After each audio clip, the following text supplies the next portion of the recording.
Namaste, student. I JVN Dr. Naren Singh Sekhawat, Assistant Professor, Department of Salyatantra, Faculty of Ayurvedic Science, Jyoti Vidyapeeth, Women's University. In previous classes, we discussed about disease of gallbladder. In today's class, we will discuss about anatomy of pancreas, and future class we will discuss about disease of pancreas. Okay, students. Pancreas, elongated and tapered organ, pale gray gland weighing about 60 grams and about 1 long, situated in the epigastric and left hypochondric region of the abdominal cavity. There are three parts: head, body, and tail. Ducts of pancreas, main ducts of pancreas, ducts of Wirsing. It begins in the tail of pancreas and runs on the posterior surface of the body and head of pancreas. It receives numerous tributes at right angle along its length. It's It joins the bile duct in the wall of the second part of duodenum to form hepatopancreatic ampulla and open on the summit of major duodenal papilla. Accessory pancreatic duct, duct of Sentry. It begins in the lower part of the head and open into the duodenum at minor duodenal ampulla. Ducts of pancreas, duct of Santorini, as you can see in this diagram. In this diagram, you can see the blood supply of the pancreas, pancreatic branch of systemic artery, superior mesenteric, superior pancreatoduodenal artery, inferior pancreatoduodenal artery. In this picture, you can see the venous drainage. Nerve supply, parasympathetic supply is from vagus and sympathetic innervation from splanchnic nerve. Function. There are two types of function: endocrine function and exocrine function. Isolates of Langerhans, alpha cells, glucagon, beta cells, insulin, and beta cells, somatostatin secretes. They have endocrine function. Now, exocrine function: pancreatic juice, amylase, lipase, trypsin, chymotrypsin, carboxypeptidase. Exocrine cells, you can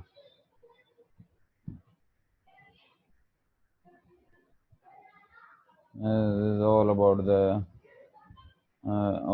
the anatomy and physiology of pancreas. Okay, student, this session is powered by this session 2.0 Jyoti Vidyapeeth Women's University, Jaipur. I hope you are satisfied with this session. If you have any doubts and queries, please mention comment box. I will resolve it soon. Thank you, students. Namaste, students. I, JVN Dr. Naren Singh Sekhawat, Assistant Professor, Department of Salyatantra, Faculty of Ayurvedic Science, Jyoti Vidyapeeth Women's University, Jaipur. Previous class, we discussed about anatomy of chest, then hemothorax, then emphysema. Now we will discuss about pneumothorax. Means today's discussion topic is pneumothorax.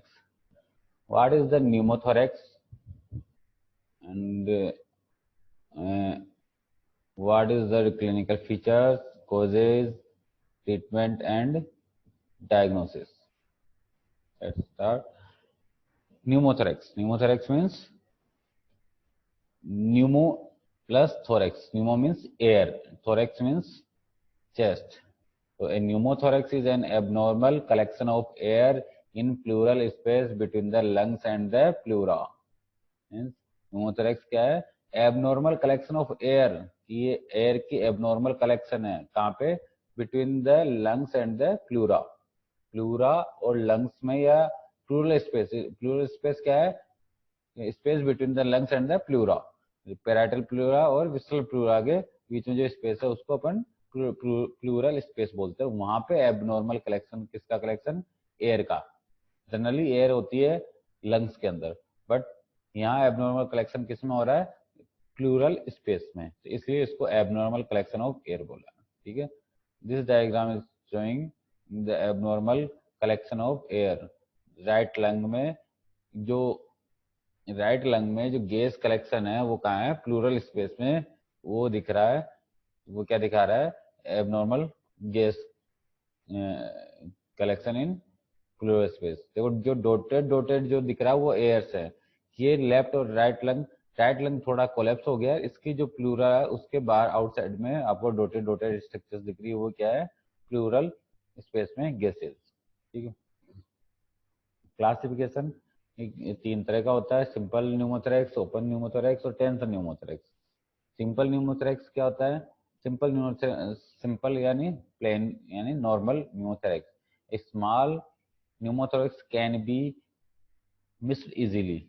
ये diagnose बहुत minute होता है इनका, ऐसा कोई clinical significant नहीं होता, कोई ज़्यादा इसके सिम्टम्स नहीं दिखते हैं, फिर भी small pneumothorax can be missed easily. Small simple pneumothorax does not need any treatment. ये स्मॉल सिंपल न्यूमोथोरैक्स है, इसमें किसी ट्रीटमेंट की जरूरत नहीं है, सेल्फ हील या सेल्फ ट्रीटमेंट है इसका। ठीक है। फिर है it resolve without treatment and require only monitoring. इसको मॉनिटरिंग की जरूरत है कि ये कहीं सीरियसनेस तो नहीं है, इसमें कोई अदर एसोसिएटेड डिजीज तो नहीं है, इसका आपको मॉनिटरिंग करनी है। ओपन न्यूमोथोरैक्स हैं।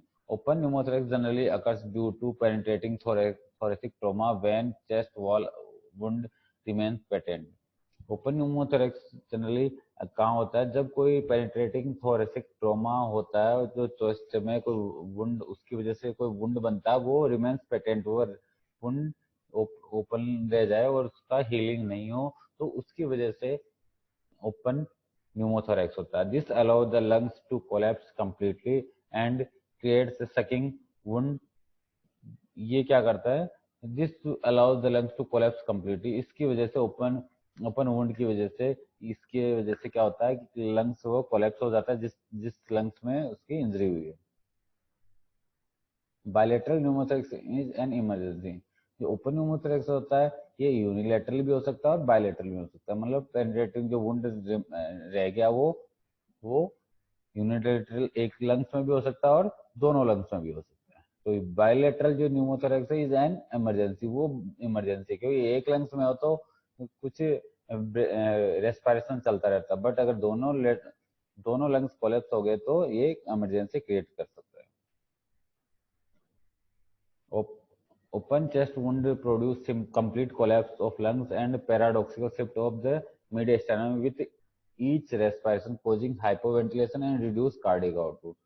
ओपन चेस्ट वुंड में क्या होता है कि इसके अंदर जो, अगर ये यूनिलेटरल, मान लो ये यूनिलेटरल अगर न्यूमोथोरैक्स है, तो क्या होगा, एक तरफ के जो लंग्स है वो कोलैप्स हो जाएगा, लंग्स कोलैप्स हो जाएगा, बट जो उसका स्पेस है उसके अंदर air air collect gas abnormal gas collection होता रहेगा। तो उस एबनॉर्मल गैस कलेक्शन की वजह से क्या होगा, उस एबनॉर्मल गैस कलेक्शन की वजह से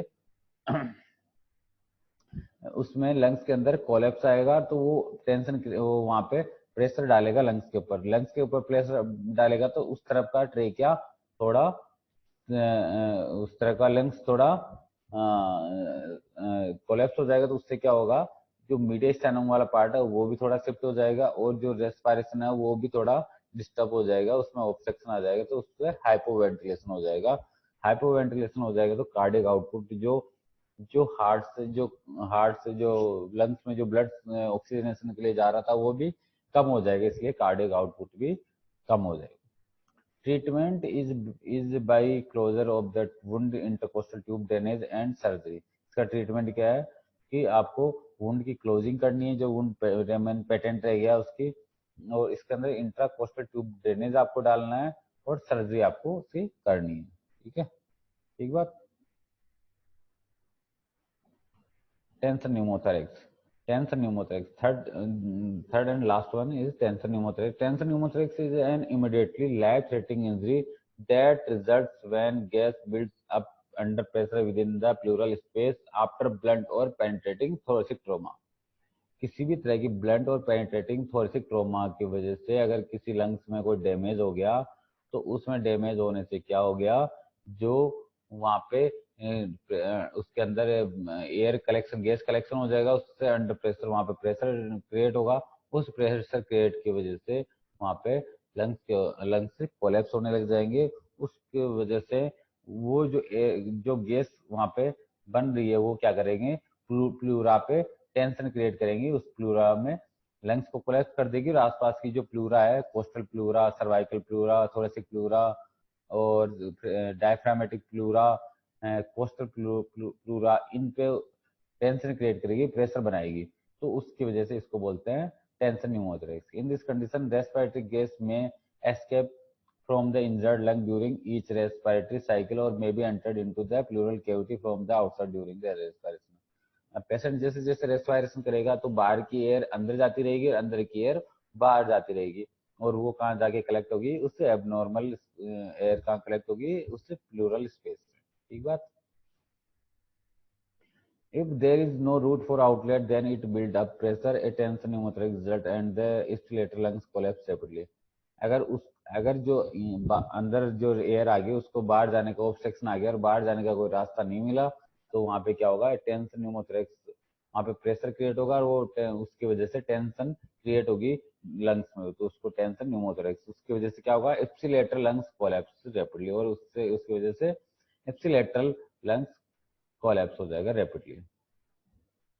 Continuous pressure, continuous pressure displaces the mediastinal structure into the contralateral hemithorax, dementia venous return to the heart causing cardiovascular collapse। अब यही अगर प्रेशर कंटिन्यू बना रहा है तो क्या होगा, मीडियस्टर्नल, जैसे मैंने आपको बताया मीडियस्टर्नल स्ट्रक्चर्स उसकी जो अपोजिट साइड है उस तरफ शिफ्ट हो जाएगी, वीनस रिटर्न कम हो जाएगा, जैसे आपको मैंने बताया कार्डियक आउटपुट कम हो जाएगा और कार्डियोवैस्कुलर कोलैप्स हो जाएगा। उसकी वजह से क्या होगा, death result rapidly if the pneumothorax is not relieved. अगर आपने उसको टेंशन को रिलीज नहीं किया तो वहां पे पेशेंट की डेथ ही हो सकती है। Tension pneumothorax should be diagnosed during the initial assessment by physical examination. The affected side is hyperresonant. Should be diagnosed during the initial assessment physical examination. The affected side is hyperresonant with diminished or absent breath sound. The trachea is shifted to the opposite side having diminished breath sound. तो tension pneumothorax की वजह से क्या होगा, मीडियस्टर्नल structure opposite side में shift हो जाएगी, और इसकी वजह से क्या होगा, जो ट्रेकिया होगा उसका डेविएशन अपोजिट साइड में हो जाएगा प्रेशर की वजह से, और अफेक्टेड साइड में क्या होगा, हाइपर रेजोनेंट होगी, उसकी ब्रेथ साउंड एब्सेंट हो जाएगी। ठीक है, ट्रेकिया शिफ्टिंग आपको एक्सरे में आपको दिखाई देगा। Hypotension is often present and jugular venous distension is noted secondary to superior venous cave obstruction from mediastinal septum। Lungs collapse हो गया, इसकी वजह से हाइपोटेंशन हो जाएगा, और हाइपोटेंशन वहां से ऑब्स्ट्रक्शन हो जाएगा लंग्स में, उसकी वजह से क्या हो जाएगा, जुगुलर वीनस डिस्टेंशन आपको मिलेगा secondary to superior vena cava obstruction from mediastinal. जो मीडियस्टाइनल सेप्ट की वजह से सुपीरियर वेना कावा में ऑब्स्ट्रक्शन होगा, उसकी वजह से जो जुगुलर वीनस डिस्टेंशन है वो मिलेगा आपको। When tension pneumothorax is suspected, diagnosis should be not be delayed by obtaining a chest X-ray, as given a brief delay in treatment may have disastrous consequence। इसीलिए आपको डायग्नोसिस के लिए सबसे पहले आपको क्या करना है, चेस्ट एक्सरे कराना है, उसमें आपको लंग्स कोलैप्स मिलेगा, एयर मिलेगी उसमें, और मीडियस्टाइनल जो स्ट्रक्चर है वो आपको शिफ्ट मिलेगा, और ट्रेकिया डेविएशन मिलेगा। उसके लिए आप उसके बेस पे आपको न्यूमोथोरैक्स आपको सस्पेक्टेड आपको उसको करना है, डायग्नोस करना है। अब इसका ट्रीटमेंट क्या करना है, once the diagnosis is suspected, tension pneumothorax should be treated by prompt needle thoracostomy। इसमें आपको नीडल थोरेकोस्टोमी से आपको ट्रीटमेंट करना है। इसमें क्या होता है, this is accomplished by inserting a needle under sterile condition into the affected hemithorax in the second intercostal space along with the mid clavicular line. आपको इसमें क्या करना है, जो अफेक्टेड लंग्स की साइड है, अफेक्टेड हेमिथोरैक्स है, उसमें आपको एक नीडल इंसर्ट करनी है। वो कहाँ इंसर्ट करनी है, सेकंड इंटरकोस्टल स्पेस में आपको इंसर्ट करनी है। अगर लेफ्ट लंग में अगर टेंशन न्यूमोथोरैक्स है तो आपको मिड क्लेविकुलर लाइन, ये मिडल पार्ट और ये लेटरल पार्ट है क्लेविकुलर, इसके मिड क्लेविकुलर से सेकंड इंटरकोस्टल स्पेस में आपको निडल इंसर्ट करनी है। उससे क्या होगा, this manual release the tension component and allow the mediastinal structure to resume their normal anatomical position. उससे क्या होगा, वहां का प्रेशर रिलीज हो जाएगा और जो मीडियस्टाइनल स्ट्रक्चर है वो नॉर्मल कंडीशन में आ जाएगा। This is the treatment for tension pneumothorax. Clear. this is showing the site for needle insertion, where this second intercostal space in tension pneumothorax. Clearly, this is all about pneumothorax. Clear? Thank you, students.